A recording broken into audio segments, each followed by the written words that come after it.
Hi, everybody. Hello and welcome. Welcome to another week of CLCI Live. Today is an exciting topic for us. We're going to be discussing something that I think none of us are absolutely experts in, but something we have been studying for a short amount of time. AI and coaching. Coach, will you be replaced by a robot is what we have titled there, which is a little scary.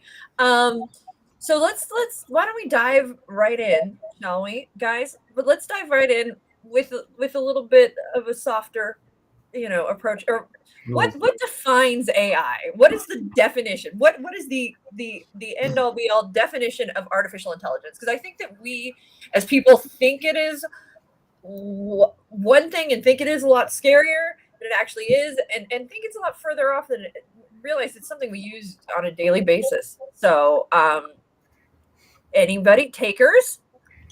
Basic definition of AI, it just stands for artificial intelligence. So just those two words alone, there's a big can of worms involved in those two terms, but we know what intelligence is. We see it all the time. People are intelligent, whether, sometimes they're not. Um, but in general, people have intelligence. Animals have intelligence to certain degrees. The artificial bit comes in where it's not natural, it's created by humans, assuming it's created by humans.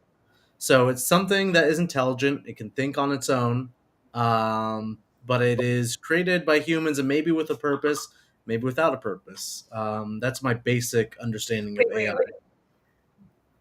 I would argue just on that we always are creating artificial intelligence with some kind of purpose in mind. I mean, otherwise, what would we be like? There's a purpose there. And so What do you mean by we're always creating things with a purpose in terms of AI or in terms of how? AI, yeah. What? How? What How? example? Well, why would anybody sit down to create anything in a technological space if it wasn't for a reason? Even if it was just to entertain them. I get what you mean. Well, from the book that I read, which was not part of our homework, but this book that I read, it goes into some examples of how AI can accidentally happen. Oh, well. You know, it's not intended to make a artificial intelligence, but as systems get more and more complicated, it just sort of arises, which is very similar to how people think evolution came about. Like we didn't just one day become intelligent human beings, at least speaking just evolution. It slowly came about, sort of accidentally, same way it could happen for artificial systems. Um, Sorry, just reading something. Also, I completely forgot to say something, and we'll come back to this right now. Hmm.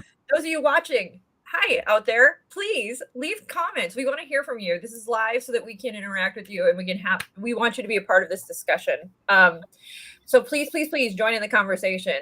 On that note, on that wonderful definition of what artificial intelligence is, which, just to recap, it's technological. And do we want to say intelligence? That's just saying the same thing. I wouldn't even Learning say technological. It doesn't have to be doesn't have to be technological. just non-natural Mhm. learning, essentially, almost is what we could call it. What Before we delve into the scary parts of it, what oh, hi Natasha, hi Michael. Is it Mikkel? I bet it's Mikkel. So what is it about AI, or what are examples of AI that we use currently that we're probably comfortable with already? Your Anybody? smartphone's got to be the biggest one, I would say. I like to think sometimes as that, and honestly, our phones are an extension of ourselves. So sometimes I kind of imagine us as being a version of artificial intelligence due to that. Our computers, which if anyone works in an office, you use that on a daily basis. Some smart cars. Well, to Though, that, and also to that note, you just said your phones have a mechanism that learns how you speak and predicts I mean, predictive text.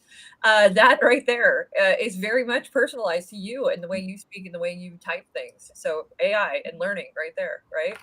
Yep. Different programs that you and I, Brooke, were setting up. We each were assigned a different name as we were investigating things. That was all an AI system that is integrating in at many areas. One of the areas that I was reading that is growing even faster is it working with attention deficit disorder. They tend to utilize that system.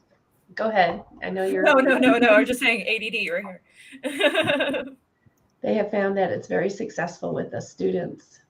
Excuse my voice. I have a cold. Any other examples of ways AI we use it on a daily basis? Starting out, self-driving cars. That's There are terrifying. some on the road with us already. A friend has a friend who has a car that drives itself on the freeways, which is terrifying sounding. But when you think about it, it probably drives better than probably 90% of other drivers on the road. It's just sort of that trust issue that we have sometimes with AI and robotics. Well, and that brings us right into the next topic / question is why is it that we are scared of AI? Like we said, Coach would be, what is it that makes us innately go, oh my God, there's Terminator T2. We are scared of technology. Why is that exactly? Because you guys can hear this, but they could take our jobs. Yeah, AI does a lot of things better than, or what we hope AI can do is do a lot of things better than pretty much any normal person is capable of. With the self-driving cars, they can drive better and safer than us, probably 99% of the time. Where that might be a bad thing is what if the entire trucking industry is based off of AI self-driving trucks? Then a whole lot of people are out of a job. So that's one scary aspect with AI. Do you guys have any other? I will say, to argue that point, though, they're saying that within the next, I think it's by 2025, AI will actually also create 97 million jobs. So there's always two sides to the coin. It just maybe what will happen is we're going to have to, I guess, adapt and find maybe different things to do. As far as fear is concerned, here's one that might be hard to rebuttal. Maybe I would assume there's a portion of the population that might be afraid of AI becoming so smart that they're no longer obedient to us. But obviously, in a bunch of sci-fi movies that I'm sure some of you guys are familiar with, where they become the dominant, I guess, species, for lack of better words, in this space where we no longer have control over them. They are potential, like for Terminator that came up already. Maybe they're going to eventually try and find their way at the top of the food chain in society. Well, first and foremost, I think yeah. There's a lot of assuming going on in there. Exactly. Like what would the robot's motivation be exactly? Like we would have to program a robot to be despise us as human beings essentially and have murderous intentions, unless we're saying that somehow they would develop that, but that's also a very human kind of thing, which is funny. Now I was just pulling up a quote so there are varying levels of artificial intelligence. So when we talk about the kind of AI that Jerome is talking about, that would be super artificial intelligence, and we aren't there yet. That doesn't exist yet. Where the machines are basically don't rely on us in some capacity. The reality is, as it stands right now, we still have to be there as a human being to program them. But that can change. Thoughts? I can tell you what my fear with AI is. Uh-huh. So when it comes obviously from TV and movies, but how far is too far? What's the boundary? Like when you think of Westworld, how far are we willing to go with it? There's also a show that I love called Humans, and it just pushes, the the boundaries of what we're potentially capable of. And I don't know about you, but it scared the crap out of me. I'm in this space. I'm like, let's just go all the way. Let's just put humanity to the side. We've had our time in the limelight. Just let the AIs do their own thing. If that means making us all go extinct, it's probably for the best. I think there's an aspect of also maybe being too reliant on AI. What's that movie? Wall-E. That's a good interpretation of pretty much the artificial intelligence and robots. They're so integral in our lives to the point where humans are like 500 plus pounds and they don't have to do anything but sit on their chairs all day while everything else is automated. So maybe there's that fear of us losing our humanity in a sense. That would be something else that I think could come up. So now we're going to bring this back around to coaching in the coaching space. So we've discussed why it's scary. We've discussed all of these things within coaching. What is it? Well, let's first talk about where AI exists in the coaching space, because it does. AI is happening in the coaching realm. Thoughts? I was just going to answer my own question and then decided to let you guys do it. Well, certainly not to the degree where I think it's like, I guess, believable that you're working with a coach. It seems more like, from what I've seen, for like any sort of automated, like I have a goal or a question and it spits back information back to me, it definitely feels like I'm just working with like a program or some sort of online like questionnaire that doesn't feel like coaching. I will say I recently had that experience. I signed up for a program for a different reason, but they were like, "Oh, you get a coach," and I was like, "Well, this will be fun. Let's see how it goes." And they sent me a message, and then I responded to the message, but there was no response back. And then I responded again, and there was no. And I was like, "This is a bot." And now I'm annoyed because you have just sent me a picture pretending to be a person, and it is very clearly a bot. And that to me is a deception that was just. It annoyed the crap out of me. Be honest about that. But again, like Anthony said, it's not going to give me, at least if the technology isn't there, in my opinion, where I don't know or can't figure out very quickly that it is a robot I'm working with or talking to. Not to say that technology won't change and we won't get to that point. Yeah, so that's what's called the Turing Test, which is, it's a test applied to determine whether or not a normal person could identify if a AI was human or not. And if you can't identify whether or not it's human, then it passes the Turing Test. If you immediately find out and you get the sneaking suspicion that, oh, this is probably like an AI or robot I'm talking about, doesn't pass. And that's sort of like the gold standard when people try to come up with like human level AI, which I don't think we've gotten there yet, at least from what I've seen. No, I don't think so. But that's, again, not to say something that we want to rest our laurels on, because one of the things that to keep in mind is that technology moves at, like I was just telling Lisa this, if this is the angle for technology development, this is the line for us using it and integrating it. So technology develops exponentially faster than we as a human species can actually utilize that technology. And so it would be remiss of us to think that well, because it doesn't exist today, that it won't exist, and probably far sooner than we expect or even are ready for. But does that mean that robots will replace the human coach? I don't think so. I don't think that this is replaceable. I don't think that the human to human connection is replaceable by AI at all. So I'm not scared of what it means for coaching, even in the slightest. But have you had a connection that was not human to human connection to like compare it to, though? In terms of coaching, though, like the only thing we have to compare is human to human. So we don't What know, I'm right? sort of getting at is, what if human to AI turns out to be better? So that was I would have to want to connect with AI. And Mhm. if I don't want to connect with AI, it's never going to happen.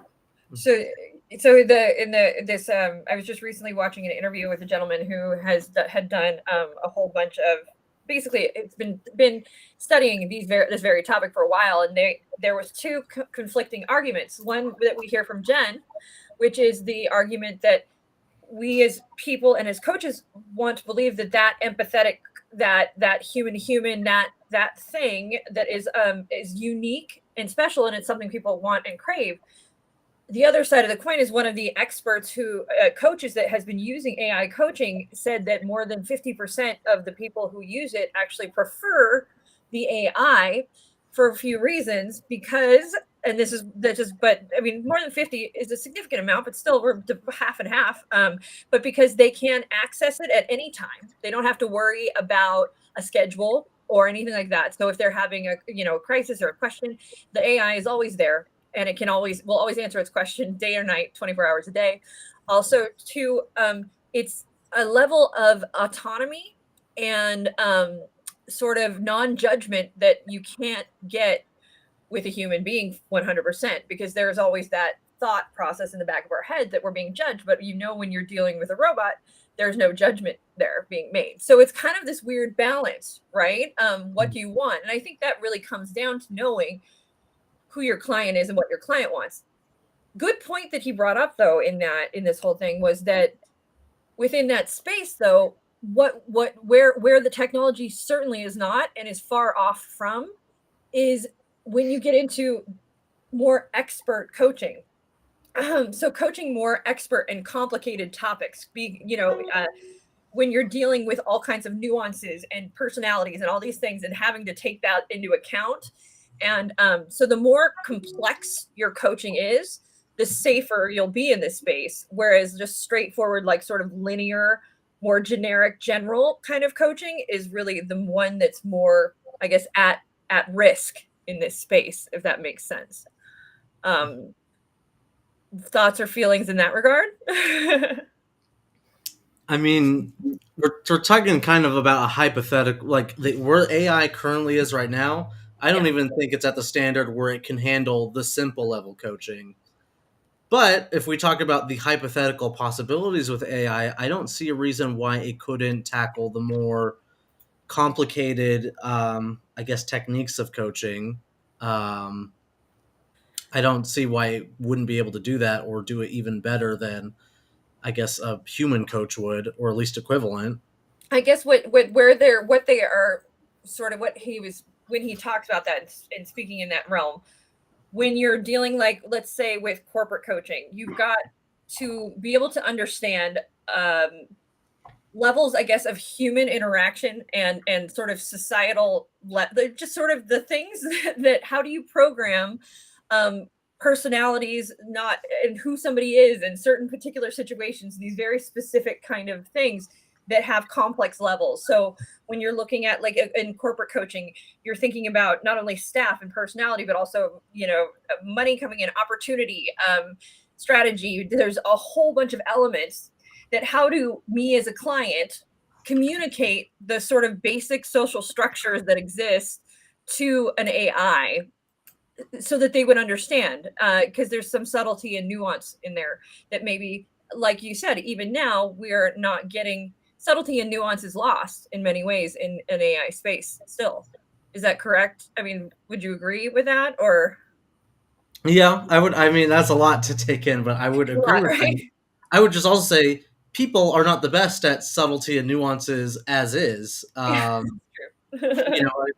A human coach, and it feels weird to say that, human coach.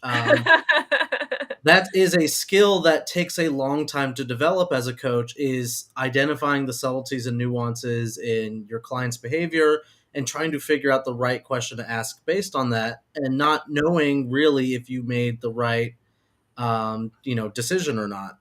So that's not something that I don't think humans innately have in themselves, is that just like, yep, we got it. We know subtlety and nuance, better than anything else. I don't think we're really that good at it to I begin think with. as you're sharing that, I'm also thinking like when we talk about PCC level coaching and what PCC level coaching is, we really get into that sort of listening behind the question. Listening to, and I guess you could program something to know, like detect if the voice inflection and things like that, but and to learn language, like our text and our text to learn, or what is that, predictive text, so that they can then mirror and do things like that. I think though that element of asking behind the question, which is something we teach, is that sort of, it's an advanced level of understanding, an advanced level of human understanding, that could be more difficult for a robot to easily know. But who knows, really, It honestly. could. I would argue it could be easier for them to know. Okay, now I'm going into like very sci-fi levels of thought here. But what if you could have an AI coach that could measure your heart rate, measure the different hormones going through your body, like cortisol if you're stressed? What if it could measure your brain waves as you're talking throughout the conversation? I see you are stressed, Anthony. My mind just went to like a whole different, inappropriate direction. But yeah, there's the argument to be made that an AI could do that better too. See the behind the scenes, and we're talking now like we're mixing psychology and psychiatry into this, Physiology as well. and physiology into coaching that not really any coach can give right now. I know that Lisa has used technology in her practices before. Do you want to share about that? Well, I've also been trained in neurofeedback and contemplated using that as well as something as simple as the now I've forgotten the oximeter. Am I saying that correctly? I'm not hearing it correctly. Anyway, where it measures your oxygen rate, your pulse rate, and we've definitely used it in my coaching sessions for the client to be much more aware of where they're coming from. I never did utilize the neurofeedback system. It was a big debate in my head on whether or not I wanted to follow through with that. But the simple little oximeter worked really well to allow that biofeedback. Because from what you had told me, it was in real time that the client could recognize on their own if their heart rate was increasing, if their breathing had changed, and it was a way for them to identify sort of on their own the physical changes that they have in the moment, and sort of that could be addressed if they wanted to address why that might be happening. Or know that wasn't the time to have a discussion, because it would be an easily side towards triggering. You're talking about couples coaching. So if his heart rate is now suddenly racing, and maybe this is a topic we want to sort of be delicate with right now, which is a smart use of those tools. So, in that space and on that note, that's a great example of we're innately, our gut shot reaction, I think, is always at first to go, oh my God, tech is going to replace us. There's a space that this could happen. What do we do? Oh my God.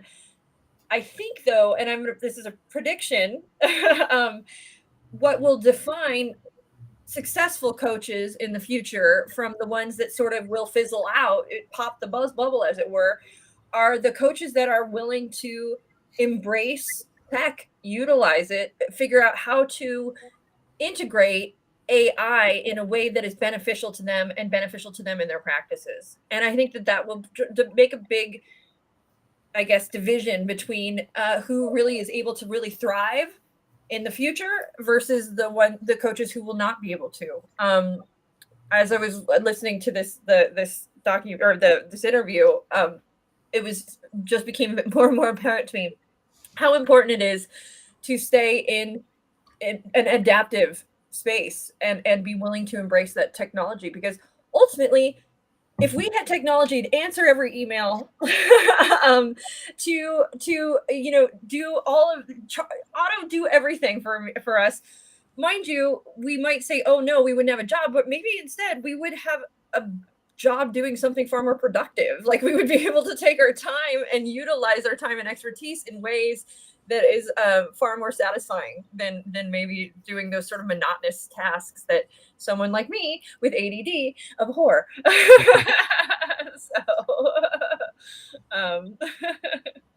So I've got a question then that might get to the heart of why maybe AI coaching will not be something viable in the future.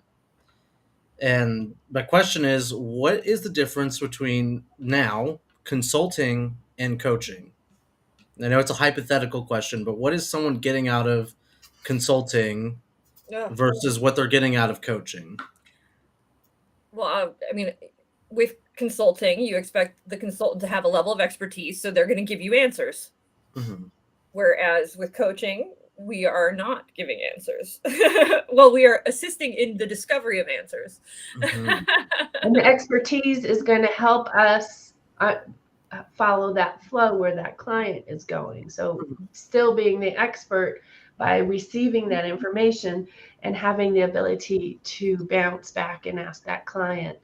So then my question is, why would I, if I have the option between getting an answer immediately or discovering the answers for myself, why would I ever choose discovering the answers for myself? Why wouldn't I every single time choose to have the answer immediately before me and have that answer hopefully be correct? Sustainability of that process, I would say, kind of like going back to what does it take a man to fish? You feed him for a day, teach him how to fish, feed him for a lifetime. I think having an understanding of how to get to that answer, to get to that solution, is, if you can understand it, bounds more, valuable than just getting a one-off type explanation solution at that time immediately. That's, what's funny is this just reminds me of something that I went camping, and like camping where you had no cell reception, like where nobody could Google anything. And let me tell you, the arguments never ended. Like because the utilization of Google there's a big meme of mine. Like nobody told me that growing up and being an adult was going to mean I just Google the answers to everything. Essentially, that is what we have that at our fingertips now to some degree. We can just type in and get our answer. Mind you, does it always mean we listen? No. Does it always mean that we're going to buy it or believe it? No. There's a lot of distrust that goes on in those spaces, which I think is why we tend to prefer to sort of test and come up with the answers ourselves. And my dad would say life is just a whole bunch of trial and error. Like that is what life is. It is you try it, it works, or it doesn't, you learn and you try something else. Like that's how you keep going, and that's what life is. And that's how we learn as human beings. And I think that we can't just throw out that inclination of the desire for us to learn and have ownership and maybe even come up with something that we feel like is uniquely ours or new to us. We own it. The only idea somebody likes better than a good idea is their own idea. So that's the point I was trying to get at with my hypothetical questions, bro. People don't seem to be buying and becoming clients for coaches just for the sole reason of achieving their goal. They're also they're pretty much buying the satisfaction of coming up with an answer themselves and doing the work themselves, which a consultant doesn't really, and we're talking now AI consultant, AI consultant wouldn't really provide you that sort of, I guess that innately emotional response of, I accomplished this myself through coming up with my own solutions, which is why maybe AI coaching will not be as viable as we think it is in the future, because an AI would be able to hypothetically be the expert that could provide super specific answers and goals for you at a moment's notice. Although I think the way that they're programming AI coaches is to just be the question asker. Mm-hmm. Is to just it's programmed just to ask questions and not to actually offer anything, but to just ask those questions. And so from a database of questions, it pulls what it, for whatever reason, thinks is the correct question in that particular situation. That, though, right there, explains why expertise is critical, doesn't it? Because if we have a very specific thing we want to work on, maybe a general bot that can, go through a database of questions may not have the nuance, that very specific, that very targeted question to ask, because it's not going to pull, those kind of specifics. You'd have to have like a coach bot for every specific situation, right? I mean, don't we have coaches who have their own niches? Because we know that coaches can't be the expert in everything. So why couldn't I have like a program that said, okay, here's my problem, or here's the goal I want to achieve, and that matches me with an AI that's an expert in that. Well, that's what I mean, is we would have to have as many AIs as there were people. I mean, practically, which is where it starts to get kind of, for me, not worth the build. You know what I mean? At that point, because it can mean we can get more general, but I just think that's why it's so critical for that, for to thrive in this future space, is one, to integrate the technology, and then two, to also to be an expert in it if you can. In that space too, is there any ways that we can think of how a coach who wanted to be technically savvy might embrace technology, AI, and use it in their practices? I'm going to let someone else do the talking now. I've been chit-chatting too much. I think we've already said it, though, that it can be the initiation of the beginning of the sessions, to get the details, to get what they're there for, to ask the basic questions, and then get into the more finesse of what coaching really is. I could also imagine, even before then, maybe for client intake, just to kind of bypass some of that, again, mundane process of determining whether or not you want to work with a client. Using AI could maybe kind of shorten that gap as far as working with someone and initiating first contact. One of that was a suggestion made in the interview that I watched, is that there's a lot, usually the first session is a lot of discovery, and it's sort of this more like generic session that then brings you down to a more targeted focus, so that then you can do the deeper work, and using the AI maybe for that discovery, more general stuff. And then when you want to get into the more targeted, deeper work, that's when the human coach steps in. And as you said, intake forms, those are great. I mean, anything, email automation, scheduling. In the comments as well. Yes, I mean, I have an automated assistant. Like I've named her. Her name is Red, and Red tells me when my appointments are. Red makes my appointments for me. Red reminds me of my appointments, and she's very important to me. So I think that kind of embracing can make our lives easier, so we can focus on other things and focus on give us more time. Mm-hmm. We're so scared of technology, but perhaps it does wonderful things, so that we can enjoy life more and do what we want. It can be both, right? It can be scary and also good. Both can be true. It can also be a pain to learn. That's what I mean. Again, the learning curve.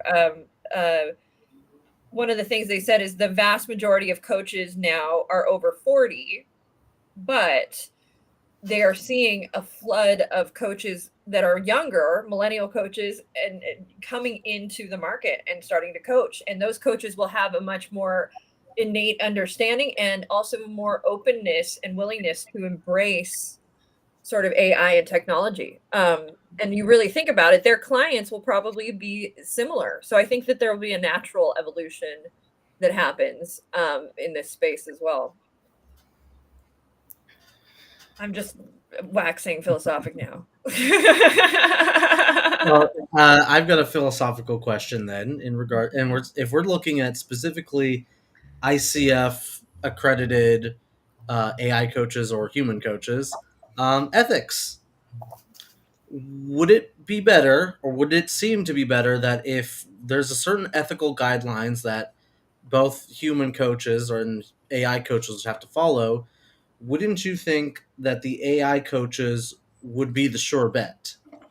They would not break it. You mean I'm not going to be sexually harassed by a robot? Is that what you're You would saying? not be, unless you chose that kind of I don't robot know. to be your coach. I might be that robot's flavor. Who knows?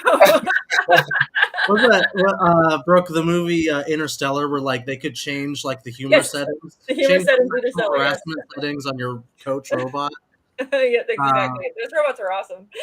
Yeah, but like, I mean, to bring it to a more serious question, like if you're looking for a coach, you want to have an ethical coach who is not going to take advantage of you or do any sort of unsavory stuff. Why not go with the AI coach? That takes me to a deeper thought process, though, which is ethics in general, that is based on a societal construct, is it not? And so who is deciding the ethics of the robot, and who's to say those ethics align with my ethics?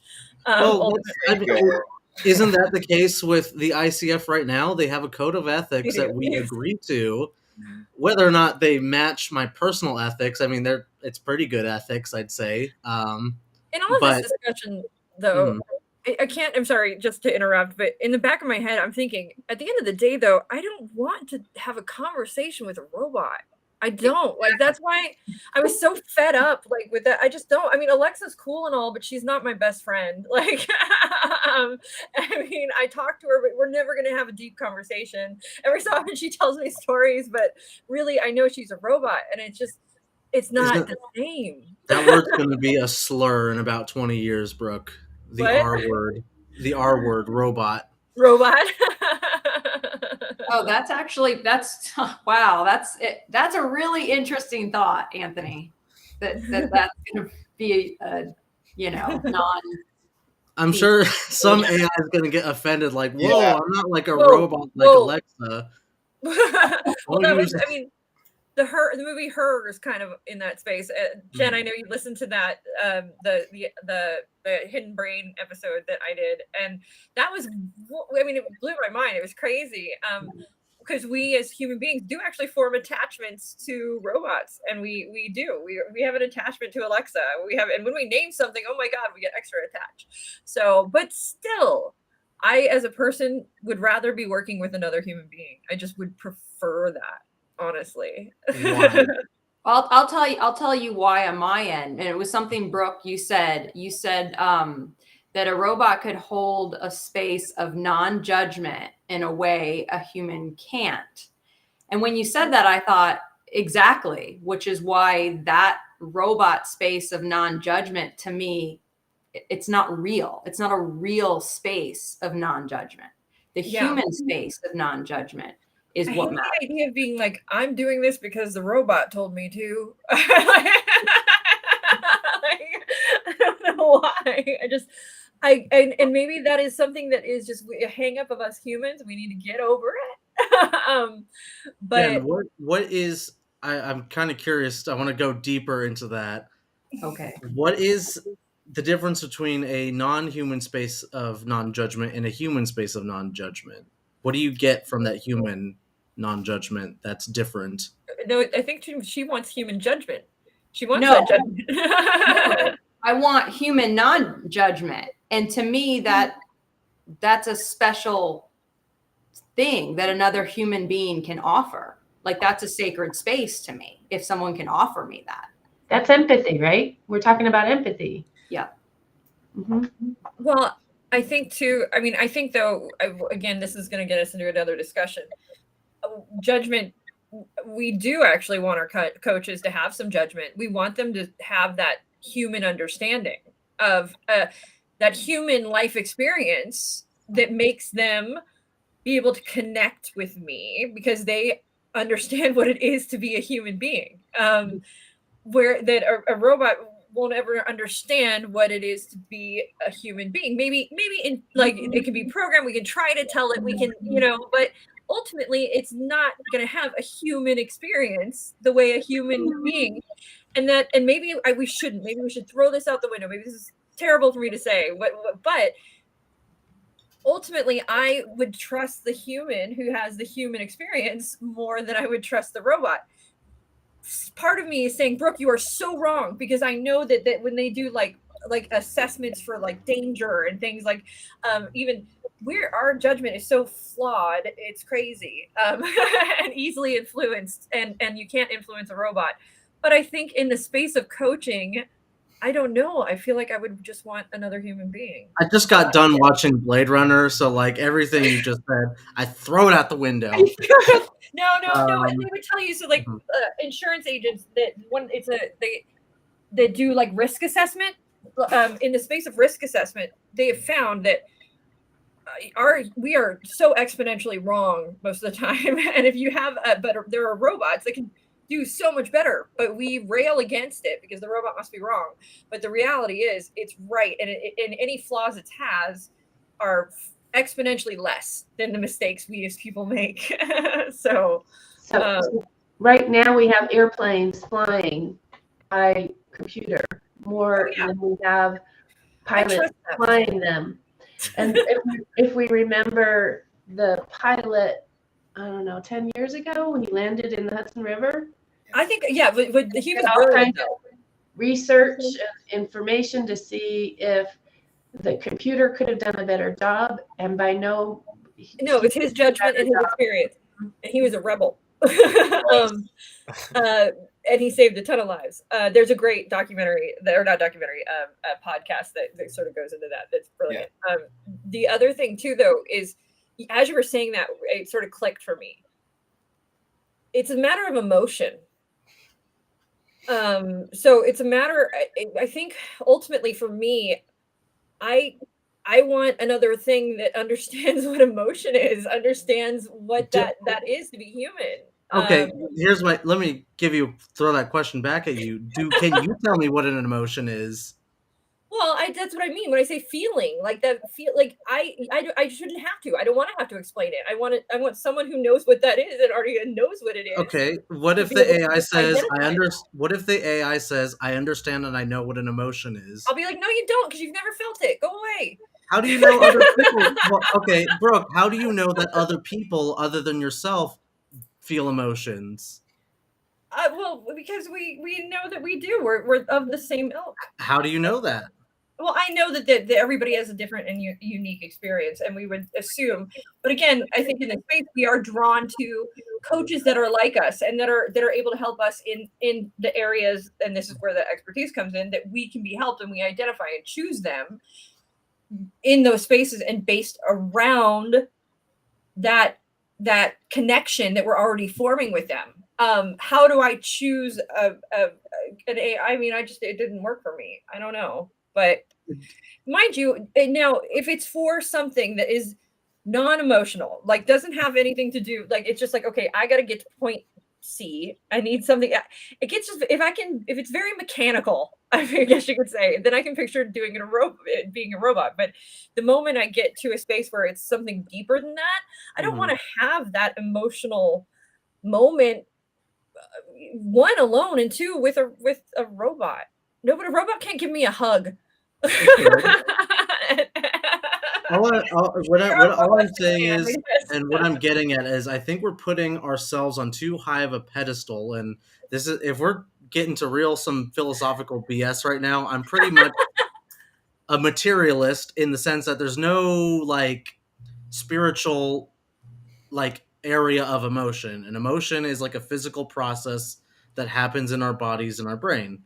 I don't see a reason why that couldn't be the case for an AI where they also have an emotion, because it's a physical process either way. So I can't see why a robot couldn't have empathy or have emotions or give you a hug, Brooke. And then also, well, yes, I don't want my coach hugging me anyways. There's something that and maybe maybe you're right. Maybe we can program a robot to be think, feel, be, and know what a human being is, and have that 100% human experience. Why would we would want to? I don't know. Just to see if we can, I suppose. But I guess it's just that thing. It's like the argument of it's just not the same to me. And in the same way that I can't put words to it, I just feel, and maybe that'll change though. Alexa is, again, she doesn't come from me. She's not like my best friend. She's here. We might have a conversation now and again, but I know it's not a person. And that's going to be part of that growing curve that you mentioned earlier. I guess I got that backwards. How do you do it? Anyway, the idea that there's going to be some that do and some that don't. And at some point, that curve will get smaller, but there's probably always going to be that versus that. Yeah. Mhm. Well, and I think maybe it comes a time that it is something we're used to, it's just, and maybe people are more comfortable. Maybe, and again, it's one of those things where I say there's probably room for everybody, right? And it'll evolve how it's meant to, and we will evolve as we're meant to in that space. Natasha Stevens has a question. I know. I see Natasha Stevens' question. And we have answers, maybe, possibly. Anthony's maybe, pretty. Possibly. We're waiting on bated breath for her. Pretty what, girl? Anthony's advocating pretty hard here. I'm wondering. Yeah, I'm taking a hard line stance. He's Are you AI? I'm just kidding. I was this close as we're waiting for the question. I was this close to not doing the live too because I had other work, but then I got whipped into a frenzy, and now I'm taking my hardline stance. Yeah, what would live have been without you? Gosh, You guys would have all been like anti-robot and anti-AI. He's got a book. He's got a ginormous book. There's no way he couldn't be part of this. I'll give a shout out.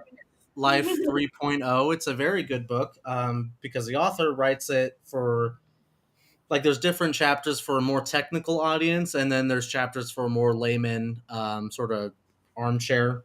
I will say too, though, like right now, Anthony, what we're doing, we are working on automating as much as we can with a lot of things. So Anthony and I are both people who very much use I'm so pro. Like, my philosophy is automate, delegate, outsource. I have one more in there. Optimize. There we go. And so that knowing full well that when you've done all the little details of nuanced things that become very repetitive, having that done for you is such a luxury, and the ability to do it, and the fact that we can as easily as we can now, like with Zapier, it's awesome. That coding is basically at our fingertips is something that I cherish. I can see on the other side of the coin, though, why one, it would be scary for programmers, and also why it would be scary for folks who are intimidated in that space as well.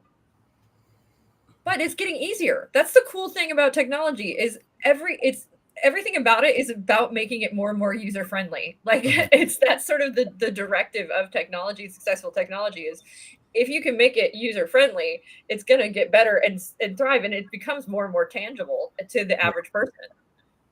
That's what I'm having to. Go on, Jen.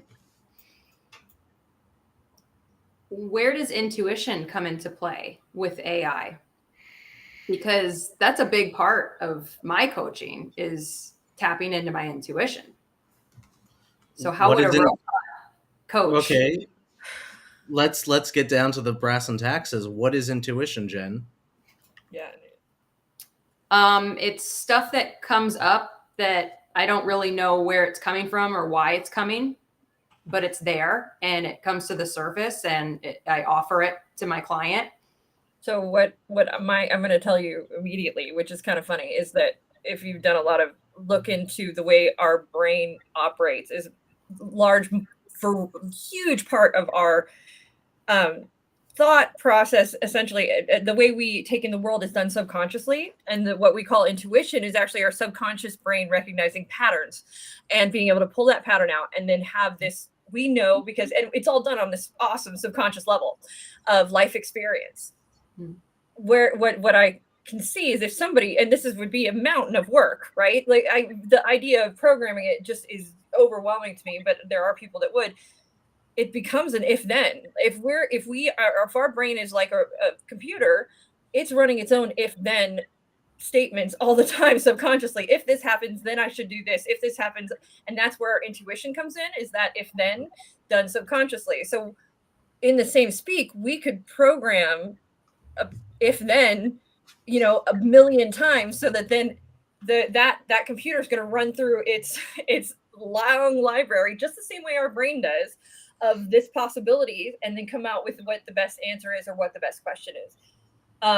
Which is why I was like, as I'm saying this, I know but I think that there is, again, that's why that intuition married with expertise becomes something that is very critical in this space.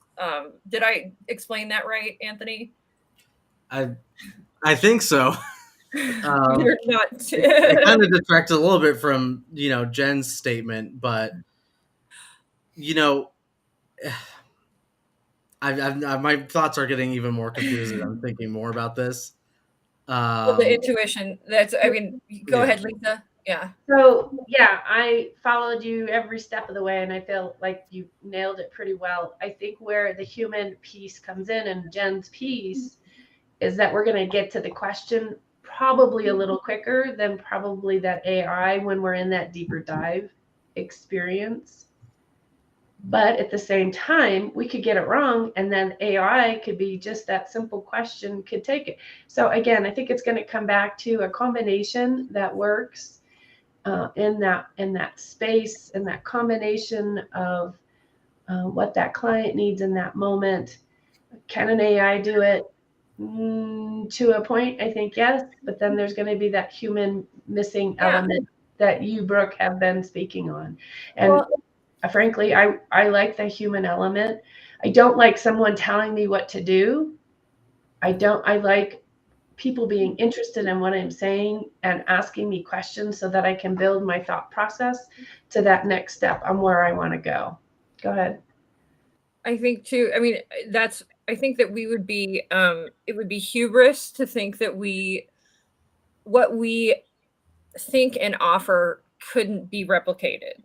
But where I think that a machine can never fully replicate is in being an actual person. And there is a value in that. There just is a value. There's an energy. There's that something. There's that magnetic field that we exert that goes 8 feet around us that we can read innately. That you just don't get from a robot. When I walk into a room of machines, I'm not going to get the same kind of excitement and energy as I am going to get when I walk into a room full of human beings. It's just not, even if they programmed them to release pheromones, I don't care. It's not going to be the same to me. It's that perfection element. We don't want perfection. We think we want perfection, and we really don't. Even us as coaches, if we ask the wrong question, it can still lead to artistry and go down the path of what. Amen. By the way, amen to that, because right there, it is the imperfections that make us beautiful. Like that's that human experience, is that is what makes things unpredictable, right? And to some degree, we like unpredictable. And you're not going to get that with a robot. I like that I love that. There's beauty there that I quite enjoy. So thank you for that, Lisa. From me, I don't know if anybody else appreciated it, but I did. I appreciated it a lot, and it makes me think about how sometimes I'll ask a question and then I'll think to myself real quick, "Ooh, I could have gone in a completely different direction," and then I watch magic happen in front of me with my client, and I'm like, "Wow, I didn't even think that was the right question, but it was." And so I appreciated that, Lisa. I mean, if everything was the same and it'd be boring, right? We'd be bored. Lisa, well, there would be no growth either. There'd be no growth because that perfection is not the skill we have. We haven't been born with it, and we don't want it. We get bored with it, and yeah.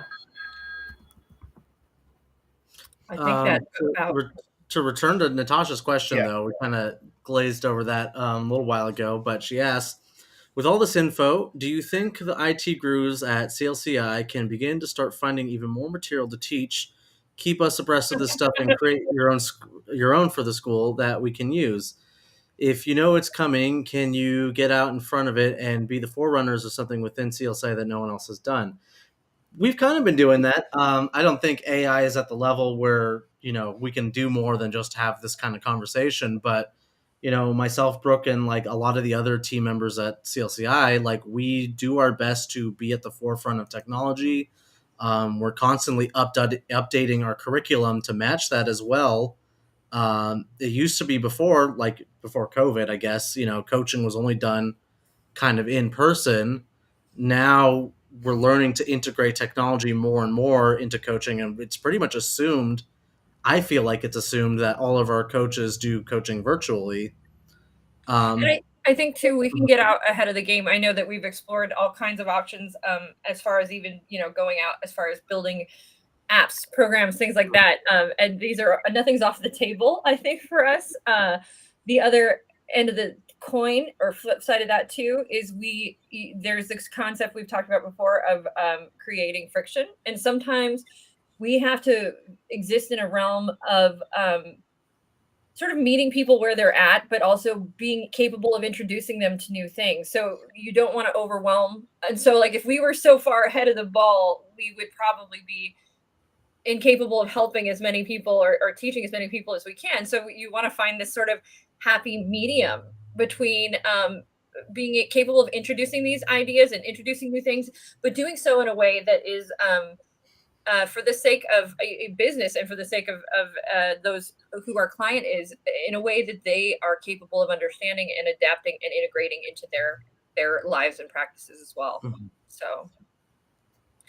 So we want to, it's a balancing act. I would say.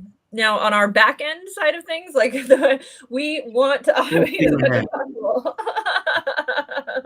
Full steam ahead. And also for the sake of our coaches to, embrace technology. Don't try to fight against it, because technology can save you a lot of time, especially when your business starts to pick up and, you start to find a lot of success. It requires more of a time investment, and saving as much time as possible is key, in my opinion, for a very successful business. Can it be an elective course? We'll work on it. We hear you. Might be something in the future. Might be like a C. Is it CCE? Is that what the ICF? Yeah, CCE, continuing coaching ed. Yeah. That's the thing too. Also, one of the things that you may not realize too is we will always have the human element, not only because we want it and we believe in it, but because ICF requires it. So it's not going anywhere. But all right, guys, final thoughts, roundtable. I think I would say, if I can, I want to ask all of you guys, are you afraid of technology or are you not? And my stance on it is no, because it's inevitable. It's going to happen. Doing the research, even in coaching, that's something that we all can see is coming. But I think to both embrace it and then also to understand that I think personally, nothing can replace a human truly. There's just too many differences. They might, there might be a space of equality that kind of makes it seem as though it is the same, but just outright, there is no replacing a human. So I would say kind of similar to, just really to equate to something that might be easy to understand, similar to maybe an uncertified coach and a certified coach. There's always going to be differences, not to say necessarily one's better than the other, but there's always going to be someone looking for a certified or sometimes an uncertified coach, just like someone's always going to be looking for a human, and potentially there might be someone looking for that AI, which might be a little bit more immediate, but different than a human. So I'm not afraid. I would say embrace it and roll with the punches as it comes. So as someone who is older than all of you that are in this at the moment, rolling with the punches, the technology can be a challenge. If you let it stay a challenge, that's where the mistake's going to be. It is about plugging forward, getting through it, learning. I mean, every time we get a new phone, how many times is there that little bit of a learning curve? You get frustrated, you put it down, you pick it back up again, and you start that continue learning. So honor who you are, continue that learning, continue that growing, even with technology. One step small step. What is that? One step for mankind. No, one small step, and moving into that direction is one step closer than you were before. So just keep moving in that way, adapt, grow, and allow that to be a function that enhances who you are as a coach versus being something that takes away from who you are. Thanks. I'll give my final thoughts. As far as AI coaching goes, when it's at the point that it competes with human coaches, we probably have bigger issues to worry about instead of just coaching in terms of a societal level. But also, don't discount AI coaches because they're different. We, we now, go to coaches because they can give us a third person sort of objective point of view. Maybe AI coaches could give us an even more objective point of view or even a completely different view than you wouldn't have ever expected. So just, keep it in your mind, but it's probably not that much of a problem that you have to worry about immediately. Before Jen, before you give your answer, you're just talking about robot inclusivity, essentially. Mhm. And on that note, I'm going to let that dovetail into a quick mention. Next week, we will be having Natasha Stevens here, and we'll be talking about diversity and inclusion and what it means for coaching. So I just wanted to quickly mention beautifully for me. So, Jen. We're very excited, Natasha, to have you next week. Very excited. So my final thoughts are that I think there's space for both coaches who embrace technology and coaches who don't. I think there's space for both. Personally, I do. Because I think that there's still room for the people that are going to pass out their business cards and get out there in their community and do all the old school stuff. I think there's still a need for that. But yes, there is also a need for coaches to embrace technology and just automate some of the stuff, like we mentioned, that is time consuming, the scheduling, that type of thing, the intake forms. And something that I've learned with technology that always is something I like to remind people that struggle with technology is there's always a YouTube video. There's always a tutorial. You just have to go look for it. Don't get stuck spinning your wheels. Go YouTube it, how to XYZ, and it will be there. And don't forget, you always have access to that. I've gotten stuck in the past and not anymore. Now, anything I don't know, I'm like, oh, I can figure it out. I have the resources. I can figure it out. That's that balance between resources and time. Because I know recently I was getting very frustrated with some API, like back-end coding stuff. And I was like, I could learn this or I could hire somebody. Because it just reached the point where I'm like, so worst case scenario, you can always hire somebody. There's always an expert there for you too, who is looking for work, probably. Beyond that too, though, in that realm and on that last note, am I scared of technology? No, I'm scared of my ability to stay up to date with it and be fresh with it. That's what I get scared of, my learning curve and my patience level and the fact that I want to be savvy and I want to be on the pulse and I want to, but at some point, and it already has, it's going to just exponentially escape me. And I know that is inevitable. And that's what scares me, honestly. But what comforts me on the other side of things is that, again, technology is always being made easier for people to use, because that's ultimately, there is, Natasha sort of mentioned it, who's getting the money from that. There's always a company behind it, and ultimately the company is always trying to serve or fulfill a purpose. And so whatever that may be, it's going to become easier for me to understand it at some point. Beyond that too, which is funny, the note that she says, an AI coach, who gets paid? It's just an interesting thought process, because as she was sharing that, I was thinking, well, how many times have we outgrown a technology? Have we been using something that was once cutting edge or once, and it is no longer, it is now kind of old. And so we move on to something else or something better, because even technology ages and things like that. It becomes out of date and not current anymore. It suffers from the same, I guess, flaws that we as human beings suffer from. So I think that there's a little bit of comfort in knowing that we can sort of adapt as we wish and as we choose. But at some point, the most cutting edge thing in the world is going to become old and used and old technology. So I think that we have a tremendous ability to recreate ourselves and adapt, and we're not reliant on a programmer to do it. We're just relying on ourselves. And so that brings some comfort to me in knowing that. So, and I think that is all I've got. So once again, we'll be doing this next week. Natasha will be here. We will be on at 4:00 next week, Pacific Standard Time. In the meantime, make sure you check out Certified Life Coach Institute. And if you like the video, share, comment, like, and all that good stuff. All right. See you guys later. Bye, guys.